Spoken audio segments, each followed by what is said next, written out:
ഇന്ന് നമ്മളെ കൂടെ ഉള്ളത് കേരളത്തിലെ തന്നെ one of the best quality content creation ചെയ്യുന്ന ഒരു ക്രിയേറ്ററാണ് Minhaj. Welcome to the show. നിങ്ങൾക്ക് എത്ര റീച്ച് വരും, നമുക്ക് എത്ര കസ്റ്റമേഴ്സ് ഇന്ന് വരും. അപ്പോൾ പറയും അങ്ങനെയാണെന്നുണ്ടെങ്കിൽ എന്നെ നോക്കണ്ട, like my payments are too high. ഒറ്റയ്ക്ക് വെറുതെ ഇരിക്കുക എന്ന് പറയുന്നതിലും നല്ലൊരു കാര്യം ഈ ലോകത്ത് വേറെ ഇല്ല.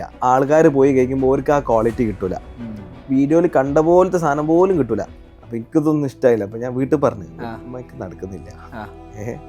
ഇപ്പൊ ഇവര് കരച്ചിലും പിച്ചിലും ഭയങ്കര വിഷയം. എന്റെ മോനെ വഴിതെറ്റി പോയി. ഞാൻ ബാഗൊക്കെ ആയിട്ട് മതിൽ ചാടി.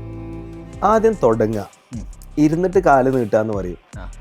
എന്തൊക്കെ നെഗറ്റീവ് സർവീസ്, എന്തൊക്കെ നെഗറ്റീവ് ഉള്ളിൽ കിട്ടിയാലും കൗണ്ടറിന്റെ പുറത്തേക്ക് ഒരാൾ നെഗറ്റീവായിട്ട് പോകാൻ പാടില്ല. അത് കൗണ്ടറിലുള്ള ആൾക്കാരുടെ ഡ്യൂട്ടിയാണ്. കൗണ്ടറിൽ ഇരിക്കുന്ന ആൾ അത് ചെയ്തിരിക്കണം.